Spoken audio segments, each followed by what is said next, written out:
அல்லேலூயா. கர்த்தருடைய பரிசுத்த நாமத்திற்கு மகிமை உண்டாவதாக.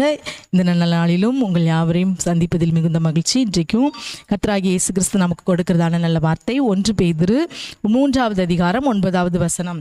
தீமைக்கு தீமையையும் உதாசனத்துக்கு உதாசனத்தையும் சரி கட்டாமல் அதற்கு பதிலாக நீங்கள் ஆசீர்வாதத்தை சுதந்திரித்து கொள்ளும்படி அழைக்கப்பட்டிருக்கிறவர்கள் என்று அறிந்து ஆசீர்வதியுங்கள். ஆமீன். அருமையான தேவனுடைய பிள்ளைகளே, நீங்க ஆசீர்வாதத்தை சுதந்திரித்து கொள்ளும்படி அழைக்கப்பட்டவர்கள். ஆமேன்.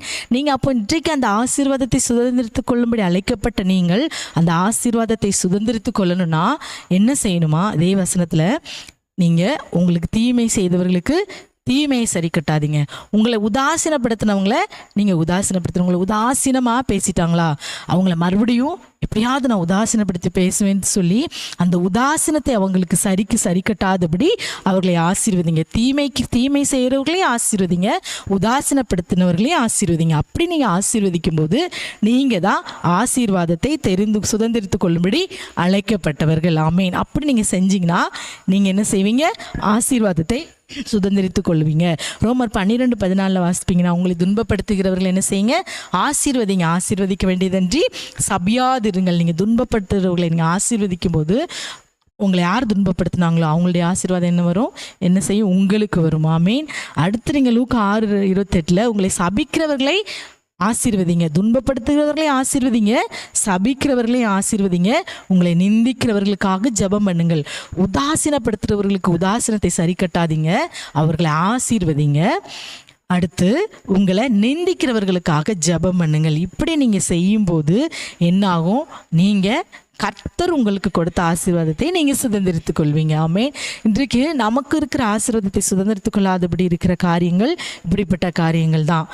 நீங்கள் நினைக்கலாம், எப்படி நான் அப்படி துன்பப்படுத்துகிறவங்களுக்காக ஜெபிக்க முடியும் அப்படின்னு சொல்லி. கர்த்தராகிய இயேசு கிறிஸ்து இந்த உலகத்தில் வாழ்ந்தது நமக்கு மாதிரியே அவர் வைத்து போனார். அவரை என்ன செய்தாங்க? குட்டுனாங்க, துப்புனாங்க. ஆனால் அவர் என்ன செய்தார்? அவங்களுக்காக ஜெபம் பண்ணினார். பிதாவே, இவர்களை மன்னியும், தாங்கள் செய்வது இன்னதென்று அறியாதிருக்கிறார்கள் என்று சொல்லி. ஒரு கன்னத்தில் அரைஞ்சா என்ன செஞ்சாரா? மருது கன்னத்தை காட்டு என்று சொல்லி கர்த்தருடைய அந்த போதனை மிகப்பெரிய சிறந்த போதனையாக இந்த உலகம் முழுவதும் ஏற்றுக்கொள்ளக்கூடிய, எல்லாராலும் ஏற்றுக்கொள்ளக்கூடிய ஒரு போதனையாக இருக்கிறது. அப்படிப்பட்ட கர்த்தருடைய பிள்ளைகளாகி நாம் என்ன செய்யணும்? கொஞ்சம் நம் வாழ்க்கையிலே ஒரு மாற்றத்தை நாம் செய்வோம் என்றால் நம் வாழ்க்கையில் இருக்கிற எல்லா ஆசீர்வாத குறைகள் இந்த நாளில் மாறும். ஆகவே கண்களை மூடி ஜெபிக்கலாமா? அப்பாவுமே, நாங்கள் நன்றியோடு ஸ்தோத்திரிக்கிறோம். இந்த நல்ல வேளையிலும் கூட கர்த்தாவே, நீர் கொடுத்த இந்த நல்ல வார்த்தைக்காக ஸ்தோத்திரம். நாங்கள் ஆசீர்வாதத்தை சுதந்திரித்துக் கொள்ளும்படி அழைக்கப்பட்டவர்கள் என்பதை அறியும் அறிவை இந்த நாளில் எங்களுக்கு தாங்க. நாங்கள் எங்களுடைய ஆசீர்வாதத்தை நாங்கள் சுதந்திரித்துக் கொள்வதற்கு எங்களுக்கு தீமை செய்கிறவர்களுக்கு நாங்கள் தீமை செய்யாதபடி, எங்களை உதாசீனப்படுத்துகிறவர்களுக்கு, எங்களை உதாசீனமாய் பேசுகிற, நினைக்கிற, செயல்படுகிற நபர்களிடத்தில் நாங்களும் அவங்களை உதாசீனப்படுத்தாதபடி அவர்களை நாங்கள் ஆசீர்வதிக்கக்கூடிய அந்த நல்ல பக்குவத்தையும் அந்த நல்ல குணநலத்தையும் இந்த நாளில் எங்கள் ஒவ்வொருவருக்கும் தாங்கப்பா.